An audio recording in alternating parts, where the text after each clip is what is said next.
Oh, we running? Okay. Here we go. We are Yeah. running. Re-recorded. Sorry, Great.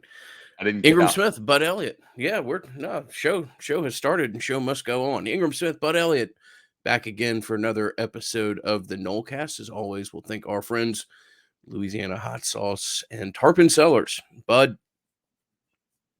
I was at dinner recently, very recently, possibly even, and Kirby Smart was in the building, and I tried to send him a bottle of Tarpon Cellars, but unfortunately he had left, and I was kind of worried. I didn't want to get the waiter fired because it's like a restaurant that you work 10 or 15 years before you work at a place like that. Like you don't, Yeah, but it would have been funny. So yeah, there's my Tarpon Cellars ad read.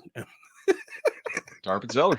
There we go. Tarpon Cellars for when you randomly run into Kirby Smart in a restaurant. It's a great premium product, and there's a lot to talk about today, man. What do you want to start with?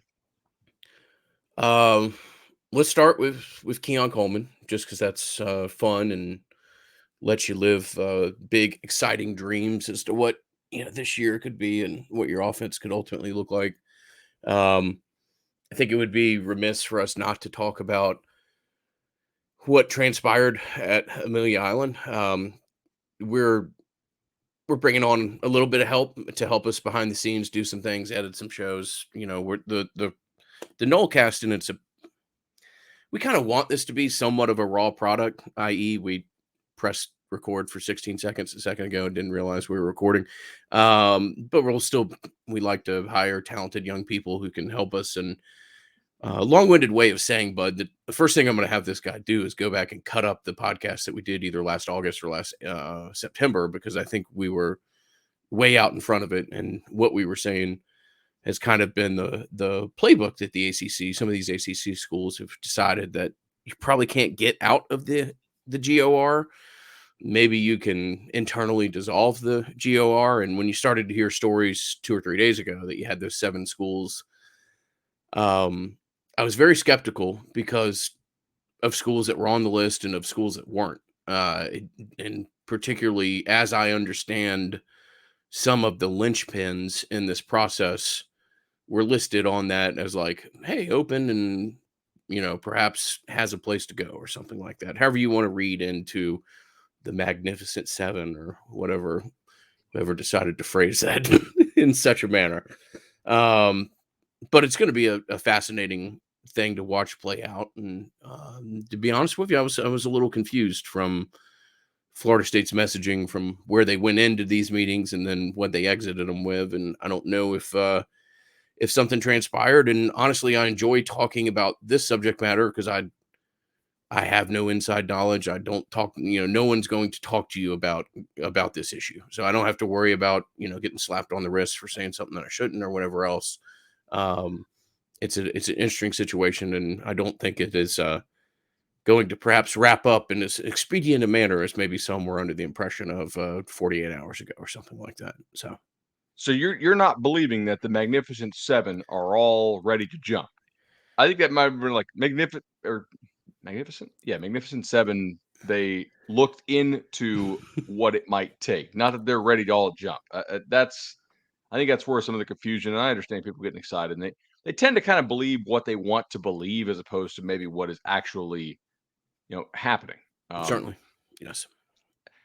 I yeah, I like you. I was also a little bit surprised about that. Occasionally, my 3-year-old will I'll ask him, "Hey, did you brush your teeth?" And he's like, "Oh, I really brushed my teeth." I'm like, "Mm-hmm. Okay." Sometimes the sell is the tell. And you mentioned the messaging from Mike Alford. I When I saw Mike Alford say that, I was kind of like, all right. So Mike Alford's like my 3-year-old saying he brushed his teeth.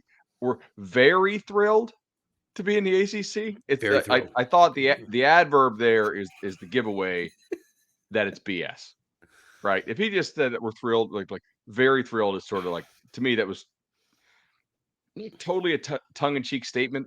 But look, 2 things. One, it's probably smart to say what he said because FSU is not at a risk, at least in my opinion, based on what I've heard, to jump to another league this year or really like any time in the next 12 months. right? I think it's going to take longer than that. I could be wrong. I've been wrong before. It's also good for Mike Alford as a employee and as a career thing for Alford to get some concessions out of this meeting to show that he is capable of making progress, however Mm, small, right? yeah. If it comes out like there's some self-preservation here, like what's good for FSU and what's good for Mike Alford are often the same thing. Yeah. Okay. Self-preservation, I completely agree with you, and I'll give you back the floor real quickly. But also, I would say that to an extent, your self-preservation aligns slightly with look, if you get an adjusted revenue split, and even if it's only based off play results, which I is not advantageous to Florida State at all. If you're going to get an adjusted revenue split, it needs to be based off media brand and eyeballs that you bring, etc. That's still starting a conversation that, as of even 4 or 5 months ago, you would have been roundly basically pushed out of the room to do. So, uh, complete agreement with you that it's a great resume builder, and even if the end product isn't what you would want from a Florida State perspective, it's if you're going to be here, then you might as well start to walk down this road and see how aggressive you can get with it. It also allows you to set the table to complain more loudly if you take care of business on the field. If you are winning the league, if you are making the college football playoff, and you're still coming up 30 or 40 million short, it allows you to go back to the table and say, hey, you 5 or 6 or 7 schools in this league that are below replacement level, as opposed to drawing eyeballs. Like Boston College, we could swap you with UConn tomorrow. Nothing would happen to the ratings, right? We could swap you with Holy Cross tomorrow, and really not much would happen, right? Like people aren't tuning in it's whoever Boston College is playing is generally like who Right. people are tuning in to watch. The same with Wake Forest. Unfortunately for Wake, because they with the program they have, but they obviously do a really good job of it. Hell, they beat FSU in Tallahassee last year. This is sort of that first step of, hey, we will go with performance. Now if FSU doesn't cash this in, then they don't have a whole lot of leg to stand on as far as that, right? They're like, come on, man, like we offered you guys this, you can't even win this league. Like, shut up. And I'm not really sure the schools in the league will ever jump on this, but there is some potential that they get some kind of split of the TV revenue as opposed to just the playoff and bowl game stuff that they are, I guess, likely to pass. It's a good first step, I guess, but it's you know Yeah. pretty small step. It's an interesting first step. I will tell you that I don't know that you're going to hear a whole lot of this out of Florida State. Florida State is fairly buckled up right now. I will tell you again, anecdotally, most of what I've heard of this has come from people at Clemson or North Carolina or other places. I'll give you an example, and this is where kind of my involvement in the TBE can hurt the podcast. Like I had a friend at Georgia Tech tell me about the Ireland game like 6 weeks ago or 6 weeks before it was announced, and I wasn't sure about it and didn't want to say anything because I didn't want it to look like I was burning Florida State. But I will tell you that Michael Alford, there's not a whole lot of leaks there, so I only bring that up to like you got a guy on the message board telling you, this was going to happen with conference expansion or conference realignment or something like that. I would be exceptionally hesitant about it. But Florida State has made their position abundantly clear. You don't have the conversation that you have at a board of trustees meeting 2 months ago or whatever that is with your chairman of the board, your general counsel, and your athletic director and the president in the room all at the same time. That is as a formal acknowledgement to the other people out there that you're being exceptionally serious about this. So, Florida State said what they've said. I would be interested in time to try to get better perspective as to why and what transpired as to the pivoting of messaging from where you were the first 24 hours in Amelia Island to where you were in your, exiting 8, talking about that it's good fit, you want to stay here, etc. Um, I I think at times you can jump to conclusions that like, hey, something transpired, something changed, whatever. I don't know that necessarily happened, but it does look like there was a fairly drastic pivot there. So that will be interesting if there's more reasoning about that. If some of those schools that were listed in the Magnificent Seven didn't privately, communicate that, like, we're not on this list. Don't talk to Yeah. national people like that. I don't know. I'm really, honestly, just reaching here, but in my opinion, certainly something transpired that shifted the kind of the tone and tenor of the conversation throughout the process of the ACC meetings. Yeah, it makes you wonder if you got in that meeting and Phillips called the bluff on some of those 7, and they're like, "Actually, like, we didn't put this leak out," Yeah, right? Like, one of these schools clearly put the leak out to yeah. Murphy, but, So I will say um this, my understanding, like, if you see Virginia on that list, the ACC's dead, okay? So, like, if Yes. Virginia has somewhere they can go, we've talked about this 3 or 4 episodes ago, it frees up the potential, like, Virginia is not, okay, so I'm in Georgia. Uh, if something's good for Georgia, meaning the University of Georgia, then it goes through the political process pretty much immediately. Okay, this is a one state. This isn't just a one state football program. This is a one state political pull when it comes to what's best for the university. Virginia, despite University of Virginia being one of the premier public institutions of the country, and Virginia Tech not being it, Virginia, from a political influence perspective, is fairly well divided between Virginia Tech and Virginia as far as the state house and stuff like that. Um, so my point there is that if say Virginia Tech were to have a landing place in the Big Ten or the Big 12 or something like that, and UVA were to feel free to move, that I think a lot of this, again, if you see Virginia moving or looking to move, then the ACC's days are very, very limited. Also, if you see a list where Louisville is not included, that list isn't accurate. Louisville would leave this conference tomorrow, in my opinion. So that didn't make any sense to me either. Oh, it's just a little bit of random commentary from the Magnificent Seven and my immediate takeaway from that. And Louisville might honestly I don't have any personal knowledge of this, but I'm just connecting some dots.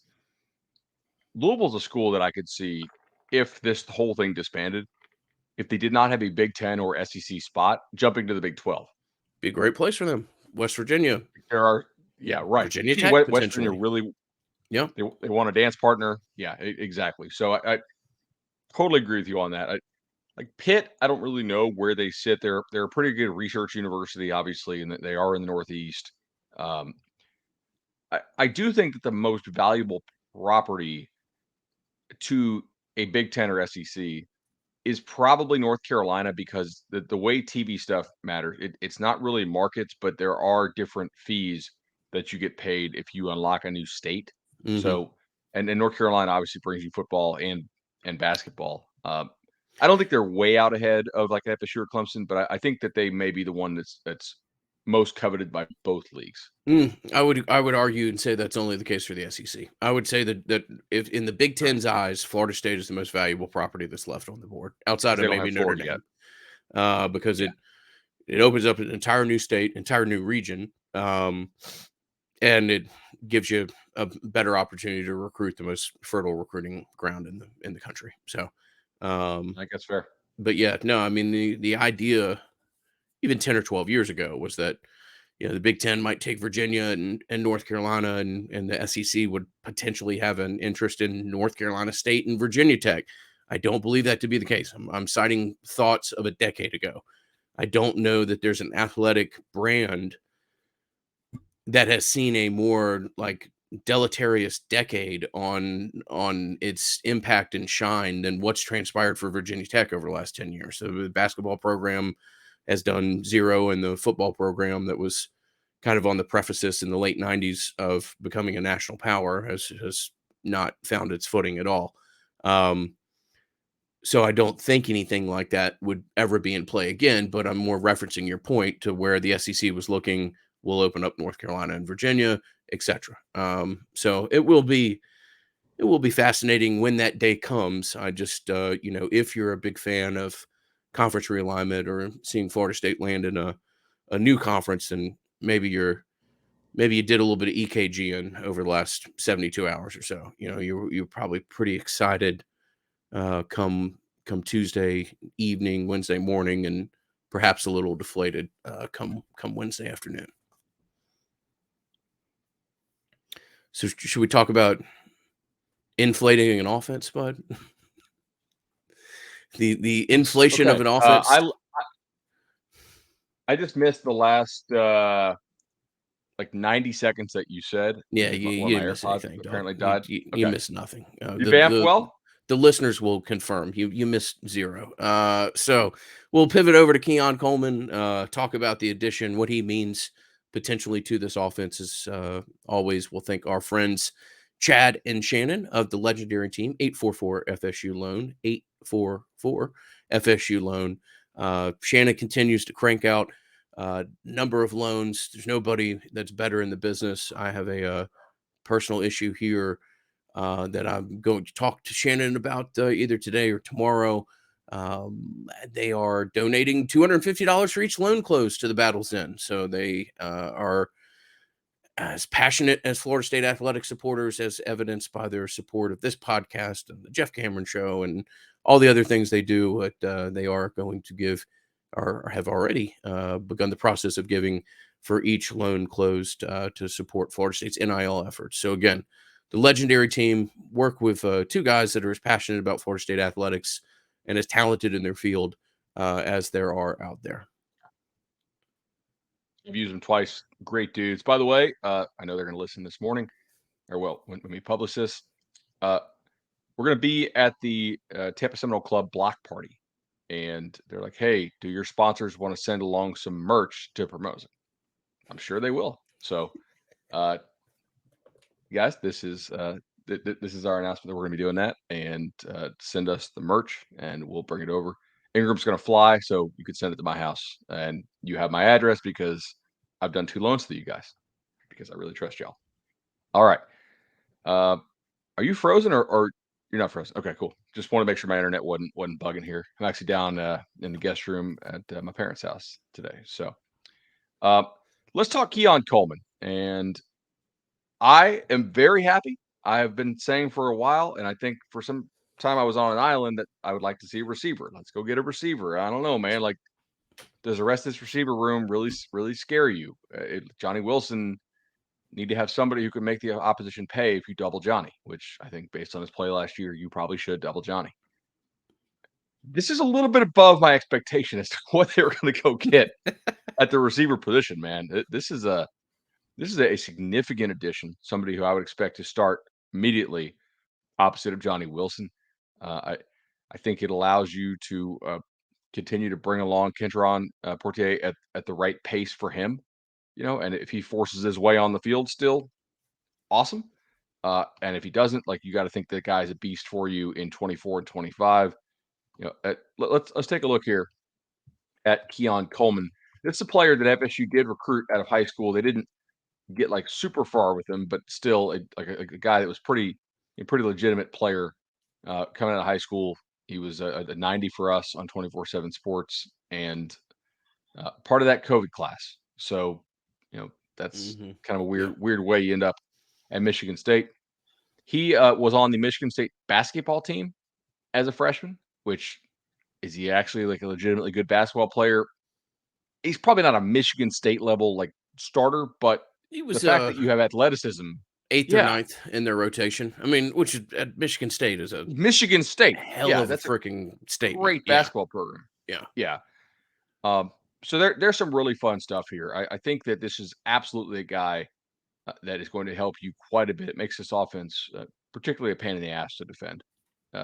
Excuse my language there. So I've got some stuff pulled up here from our friends at StatsBomb, who we saw recently.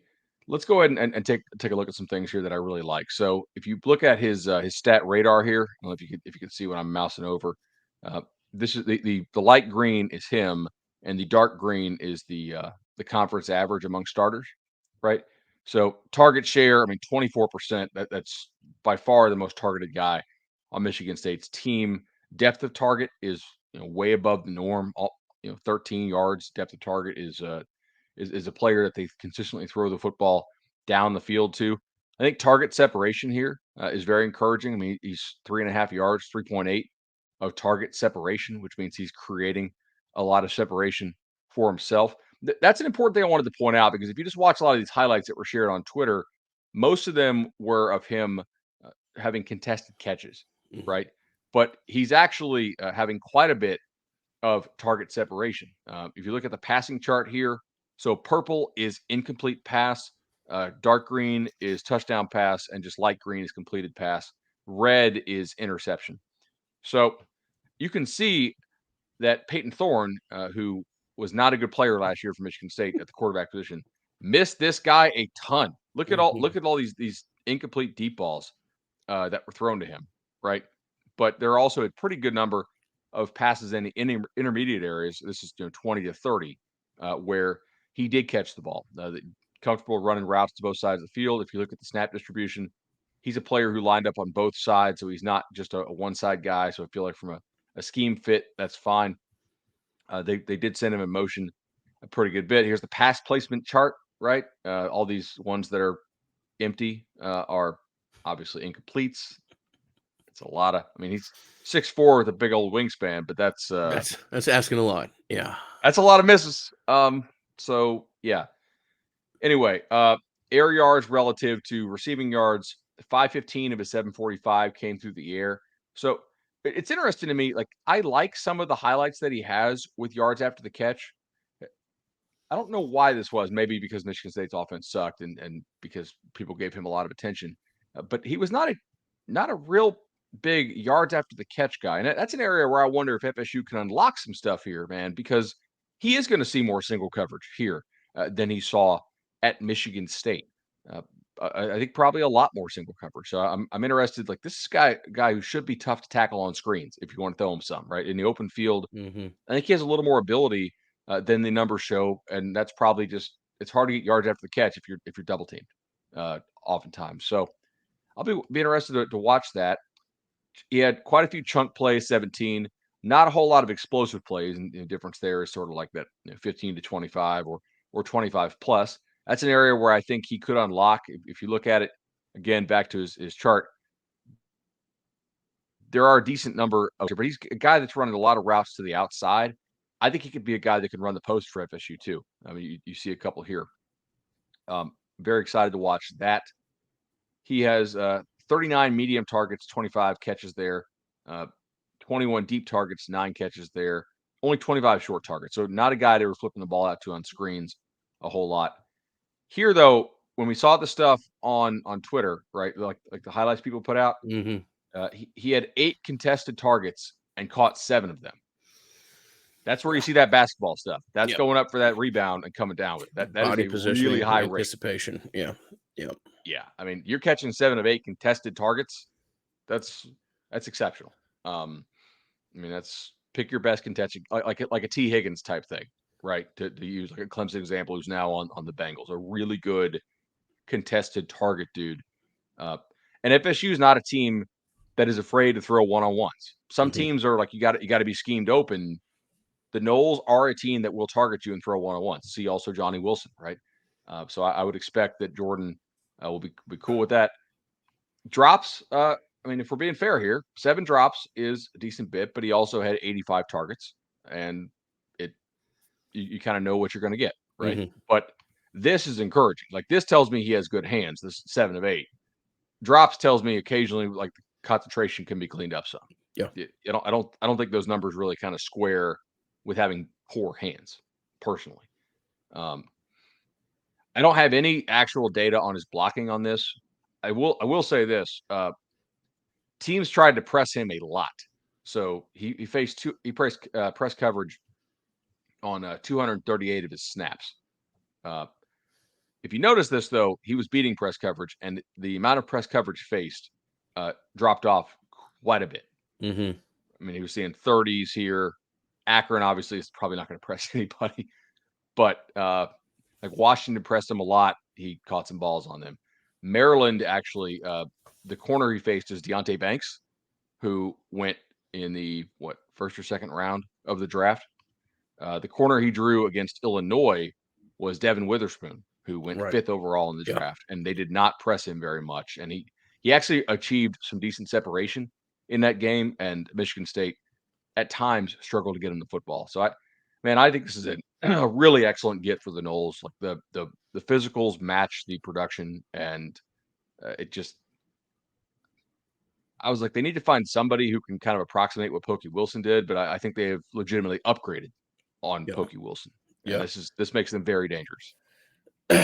Well, Bud, you were in my mind, anyways, long thought of as the best co-host a podcast person could ever hope to have. But this is brilliant, man. This is incredible information and really interesting to be able to look at it like this. Of because we are so historically a podcast, we still skew significant listenership heavier towards podcast.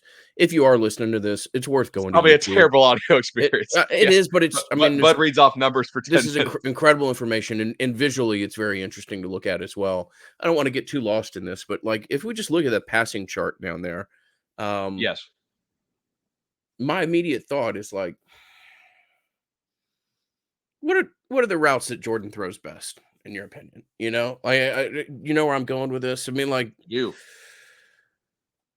look, let's not get it. Let's not get too fanboyish here or excited with ourselves, but holy crap, this guy has the chance to make this offense. Like, look, let's not.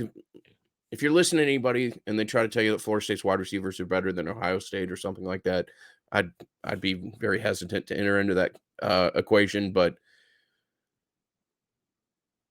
my God, this offense has the ability to be whatever it wants to be. I mean, it's between the options that you have at tight end, you know what you're doing at running back, and you know, for those that aren't familiar, Rodney Hill is going to be a pretty damn good back in time as well. It's incredible. This offense has the chance to be remarkable. And you know, are you not a little bit more comfortable just sending somebody back there to just fair catch a punt or something like that if you've got an offense like this? You know, I mean, just catch the damn ball, catch it. If you get 5 yards, great. To an extent, this somewhat eases my concern about punt returner as well. It's just you got it, man. This is, you know, obviously injuries can derail anything, but going into the season, you got to go back a long time to find an offense like this that Florida State has, and it's come together relatively quickly. You think about this, I think it takes your ability to play. If you want to play more 12 personnel with two tight ends and two receivers, I think that's a matchup difficulty for a lot of teams out there. Right, I would expect you to roll that out a decent bit against LSU.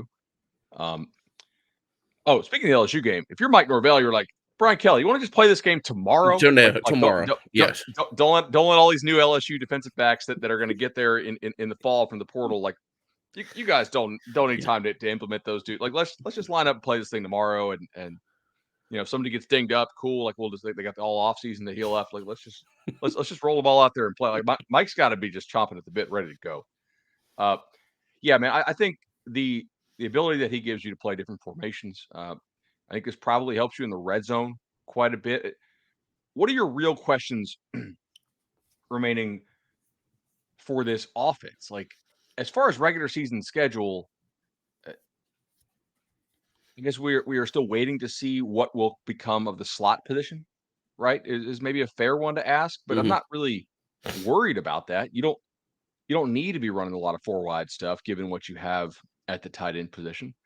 Um, I guess whether Casey Roddick can still if he can learn to snap the ball yeah, to maybe give you more size there at center, but that's a question of upgrade potential, right? It's not really like a huge worry. I think Maurice Smith has shown that he's a capable center.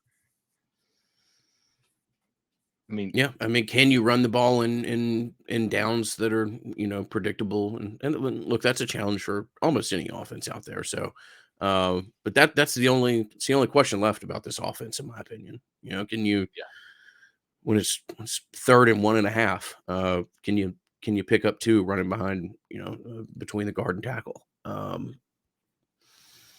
Damn, man, no, this is quite the addition. Absolutely.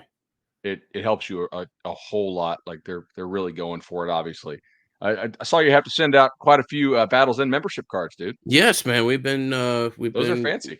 growing. That's great. We've got we thought about sending one of these to Kirby last night too, but decided not to. But they're very handsome, metal, high quality product. Got them from a great place in Tallahassee. If anybody has the interest in doing something similar for their company or business, I'm more than happy to point you in their direction. But no, we've been sending out a thank you note or two. Absolutely.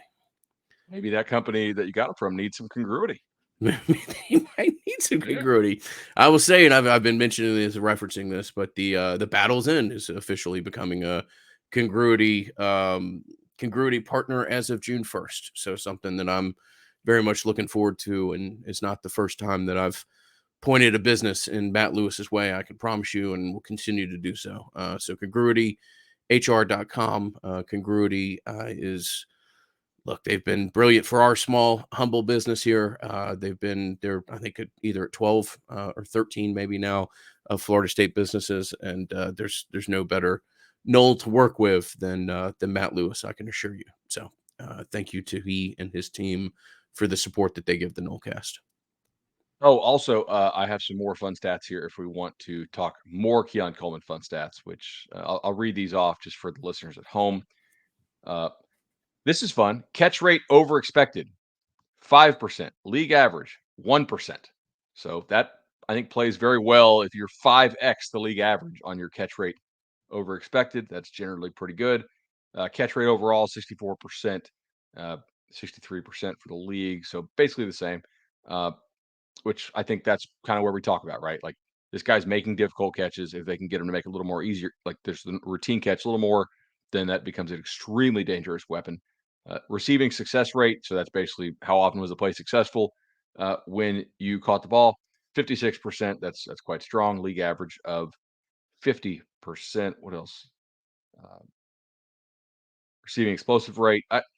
When I see a guy whose chunk rate is higher than league average, but his explosive rate is lower than league average, and I know he's a pretty damn good athlete, like I definitely don't think that he's slow or lacks a top gear. Uh, to me, that is related to quarterback play. I think, and I'm not trying to excuse him. We just saw the passing chart, right? That's a whole lot of misses outside the numbers from Peyton Thorne, a whole lot. And I'm not saying Jordan is like you know Tom Brady, but I think he's going to put the ball on him more often than Peyton Thorne did. Receiver separation at the time of target, 3.8. That's a strong number. Um, so a lot of stuff here, man, to really like, and especially when a guy was that targeted. So it's not like he was just a forgotten piece who would occasionally get open. Like teams knew what he was doing, and you could tell I'm excited. But I think they needed the receiver, and they went out and got one that is really big. Since the last time we talked, Jalen Key, the safety, went to Alabama. Um, I'm like willing to be old takes exposed on this. I'm not freaking out about safety, man. I'm really not. I think that there are players on this football team who this staff either did consider or easily could have considered moving to safety, but chose not to, right? Because the guys wanted to compete at corner. I do think that if you go into this season and you have a good year, and people are excited and you're in a college football playoff chase and so one of your safeties goes down and you go to somebody, right? Whether it's a Renardo or Jarian or somebody be like, hey man, we know this is not the position you really want to play, but we're in a national title race. Would you mind moving back here and playing some safety? Because we know you've done so in your career. We know you can play it at a capable level. I don't think those guys say no.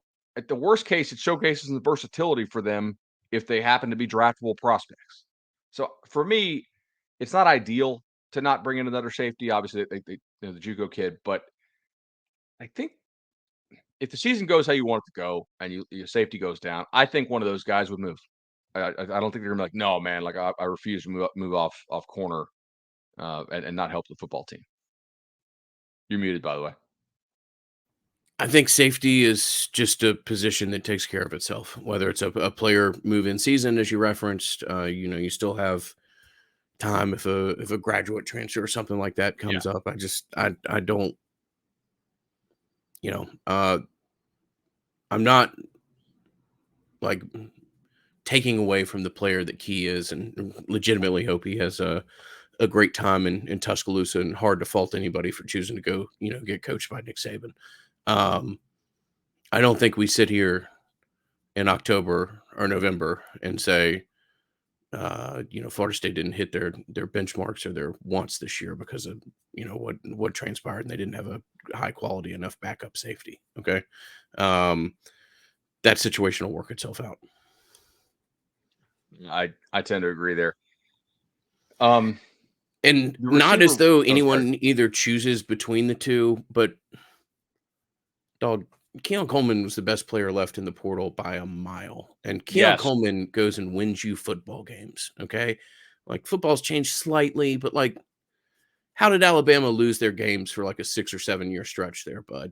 Well, it's because they played against like Alshon Jeffrey, So Jeffrey. Treadwell, whatever. Yes. Yeah. They played against a wide receiver, just took over the game. And you don't have the ability to do that as a safety. I'm not attacking a kid. I'm just saying a game changing wide receiver, you go and you get that guy, and you can figure out where to kind of fill the gaps as needed at your second or third option when it comes to safety. So 100%. Yeah. I mean, Coleman it fundamentally changes how you have to defend this football team, I think. Right. And it's not saying that Kentron could not. Portier, by the way, I actually asked him. Portier. It is Portier. Sorry. He's just like, Okay. Portier. yeah, Portier. 2 words, Portier. Portier.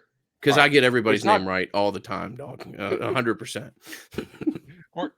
None of us are as bad as Fish. If you know, you know. Oh man, that's a throwback. It's not that Kentron could not have potentially in some simulations of the season busted out like that. But the thing is, Coleman has already proven to have done so and is a pretty special athlete. And it just makes you extremely tough to defend. It's got to help your red zone efficiency too. I don't know if I've already said that, but just stuff popping in my head here. That's a contested catch guy. Yeah. Like you legitimately have to, and the fade is not an efficient play, but if you're going to throw it, you want to throw it to a guy who's a good contested catch guy who can create separation on his own in one-on-one situations. And both Johnny and Coleman seem to be able to do that well because they have a large catch radius. So this makes you a little bit tougher to defend there. Like you legitimately have to worry about that, I think, when you get down in the low red zone. I think Kentron still has a really good chance to be wide receiver number 1 next year. It would just be interesting to see, what he can take from this year. And look, man, Florida State's going to beat a lot of teams heavily or handily. A lot of people are going to see a good amount of snaps of the ball. And it's not as though I'm trying to say he's only going to play in garbage time. Dude, Kentron Portier's, look at me. Reach through the computer and slap me in the face, bud. Kentron Portier is he's going to be heavily featured, heavily focused, and still very much has a chance to to have a breakout season and position himself to be your best receiving option in 24. If I tell you in 24 that you have a lineup of Kentron Portier, Darren Williamson, Hakeem, Vandrevius Jacobs, And the Illinois for a kid, year, yes, right, Yep. and span for a year that I think reasonably you are probably taking. I don't know what the size of the setback, but I don't think the 24 roster at this point is quite as good as the 23 roster because you lose the quarterback and you probably lose a and couple guys. transformational defensive end. Yeah, exactly. Yeah. So I think like if we like to deal in reality on this show, it's probably a bit of a step back. That's still a roster of receivers that makes you fairly confident that you can still contend for the ACC, that you can still be a team that is not falling off and going 7-5, right? That you are still consistently winning. If your down year, if your rebuild year is then that 8-4, 9-3 range, or 10-2, depending on how the schedule shakes out in 24, and we're getting way ahead of ourselves here. That's a great foundational piece for Mike, right? There's like, hey, yeah, you know what? We lost a lot of special players. We acknowledge those players were special. We're still recruiting high school really hard. We're still filling our holes via the transfer portal. We're striking that nice balance. Like that. That's a great year. I think that we talked about, if you go back to our episode titled "Why the Norvell Contract is probably a pretty good investment for FSU," and we talk about the foundational floor that I think he has because you do have a lot of good coaches who want to coach for the guy, and you very rarely have just a total blank show going on under him. Yeah. Right. I think that's that's an encouraging. Like they're in a good spot right now, a really good spot. Oh, coach rankings. I was higher on Norvell than the CBS consensus. I don't know how much time I want to spend on this, but on cover 3 we talked about it. They have him at Um, 19, is that right? Where did they have? they had him 19. I had him 16. I try to not give credit for the season that is yet to be played, because then I feel like if you give credit before the season's actually played for like what their win total is, which is 9.5, 10 in Vegas, then I'm going to give them credit also for it after they hit that mark, assuming they hit it, right? And then you're Mhm. giving kind of double credit. But I said on the show, you guys can go watch the clip. It's on my Twitter. It's also on the cover for YouTube.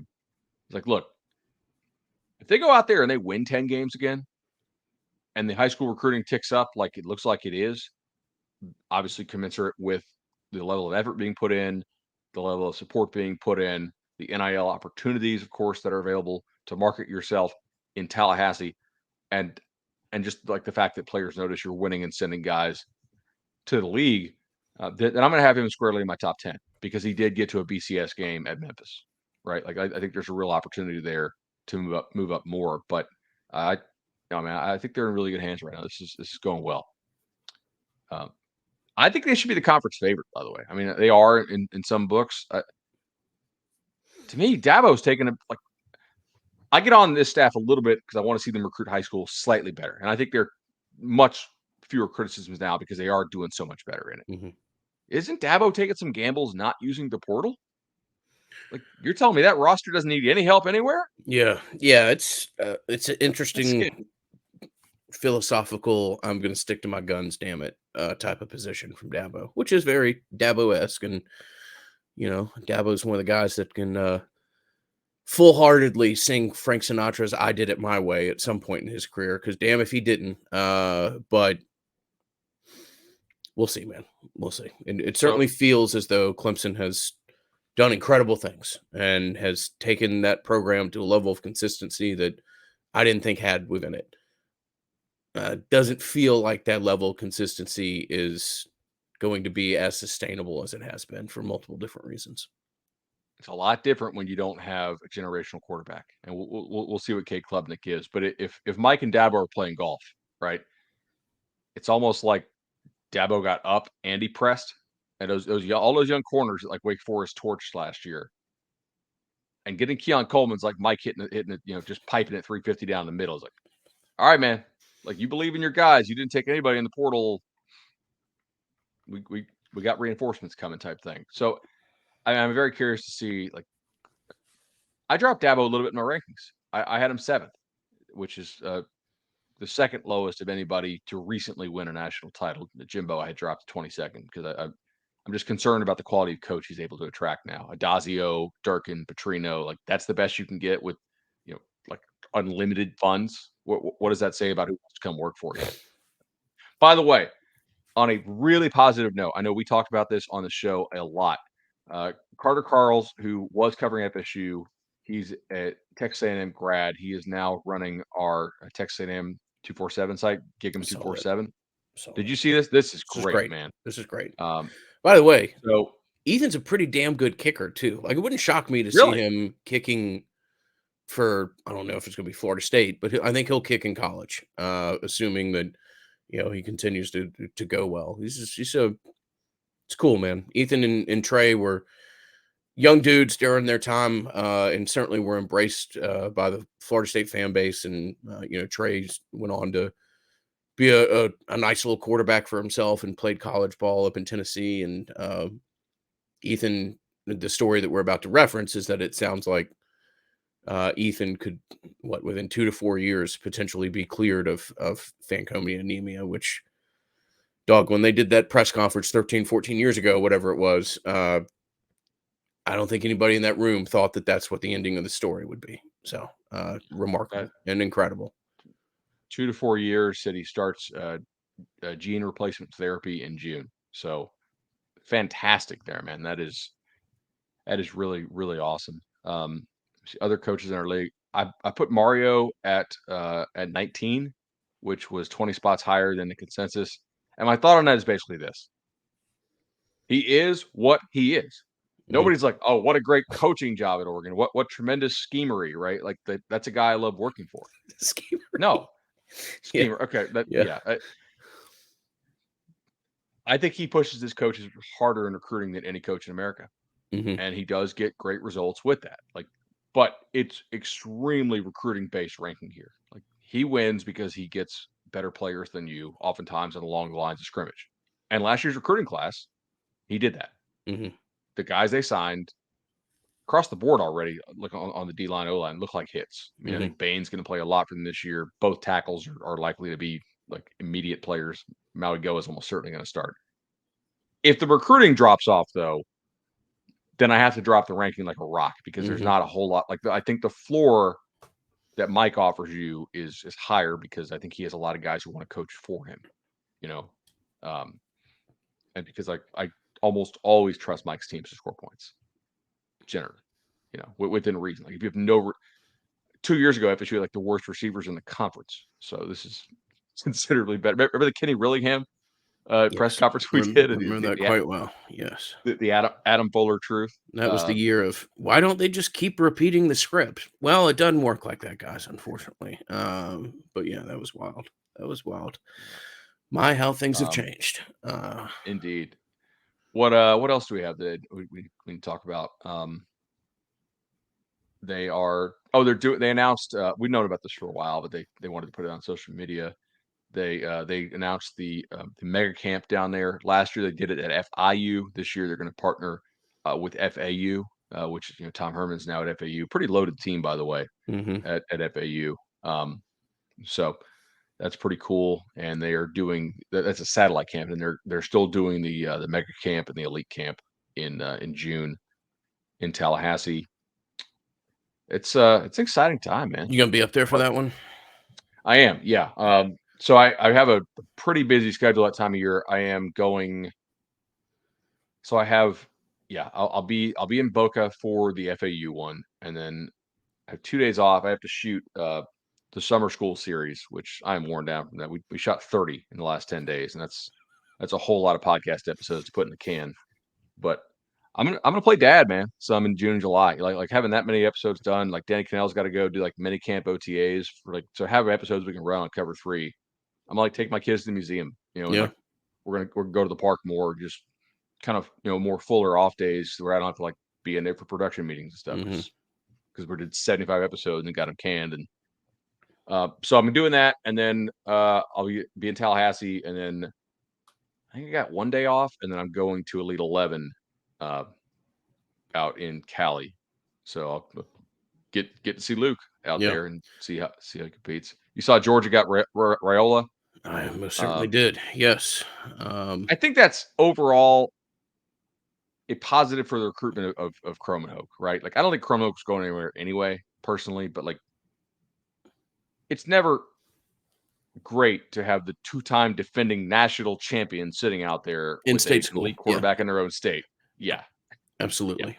Yeah. No, not a bad thing. Didn't hurt my feelings at all. Thought it was a pretty cool recruiting edit as a in the world of that. But I will remind you, Bud, when you're not playing dad, that you need to go to Madison Social or Charlie Park or all the other wonderful options. I think we've both just aged out of the township age bracket at this point, but still a great place to go and grab a quick high noon and a pretzel or something like that as well. So big thanks to Matt Thompson and his team for everything that they do for Florida State athletic supporters in general. Matt uh, played a large role in helping me find these things. So again, if you're on the podcast, I'm referencing the metal membership card that the Battle's in is sending out to its members. And Matt Thompson, great Seminole and a great supporter of the Nolecast, and know that we cannot thank you enough, my man. So, got anything else, Sure. bud? I spent some time reading message boards for like the first time in 6 years yesterday, and Oh, that was an experience, dog. That was. I mean, I grew up on message boards. I know what I'm getting into, but I'm still like, wow, this is a crazy subculture here. Impressive. Even went to an Ole Miss conference message expansion board, ones. Oh, did which you? was awesome. Yes, yeah. Just want to see what was up. You know. Speaking of message boards, I will say this. I think 24/7 Sports just has an awesome array of talent across the company, and one thing that you get with the VIP membership at 24/7 Sports that you don't get at other networks is the ability to read other people's boards, and in some cases comment. Now, if you act like a total jerk, then you may get banned from commenting on boards, which is not your home board. But I think it's a pretty cool feature, man. Like to read all of the other boards. I also think that, and this is something I really admired when I was at SB Nation. It's like this is good, like because we're open back at SB. There was no like private board type stuff, and that we're open 24/7. You don't have moderators feel like feeding just complete nonsense to their typically Mhm. to Yeah. their readers because they realize like everybody else can see it. Whereas Mhm. if you run a completely private board and it's like only Texas fans, right? Yeah. Like obviously, just to give an example, you may just give them complete just Yeah. garbage. It's like not at all in like the realism realm, you know? The People are old like, night oh, old before man stuff. signing day update is what that Yeah, used to be. So it used to be like, right. "Hey, we might sign like 9 kids tomorrow." Yes. Yeah. Like really? Okay. Like we're just taking so that oh shoot. You're gonna sign Biggie Marshall? Really? Remember Mhm. that? Mhm. There was yeah. There, we used to have a guy on staff who he had to apply a filter to. Basically, like he's like, "Hey, we're gonna sign all 5 kids. So can you rank them in the confidence that you think you're gonna sign? I'm Mhm. just gonna chop off the bottom 3 because like there's no way." But Oh, fantastic, man. Fantastic. oh man, Exciting time to be a Florida State fan. Exciting time to go about the interwebs and see what the full college football landscape looks like. And damn if that isn't a change from where it was 3 or 4 years ago. So, uh, oh, one last thing. Where do you think this receiver room can rank? Like, let's say it's not going to be Ohio State. yeah, Is it crazy if they stay healthy? They could be like 2 or 3. I think you're a top 4 wide receiver unit in the country. I really Yeah, do. And I think you're not all that far at running back either. I think you yeah. I think you may have the best skill in the country, to be honest with you. Now, wide receiver, nobody's got what Ohio State's got at wide receiver. So let's just not, let's acknowledge that. Yeah, they have two projected top 10 picks in some Yes, of I these mean mock they drafts at do, receiver. y'all. That's So weird. it's different. But when you look at quarterback, wide receiver, and then when you look at what's been brought in at tight end, if you want to include that as a skill position, and I would label Jaheim Bell as a skill player, Morgan would like to include that as a skill position. even if you don't traditionally include ends there, you may have the best skill in the country, and I think Yeah, I think you do, honestly. So enjoy it. It's gonna be has potential to be a whole hell of a lot of fun this year. absolutely. All right, man. I will shoot this over to the Google Drive folder and we'll get this thing up. Yeah, man. Give my best to your folks down there. Enjoy your time, and we'll talk in a week or so. All right. See you, buddy. All right, bro. Good talking to you.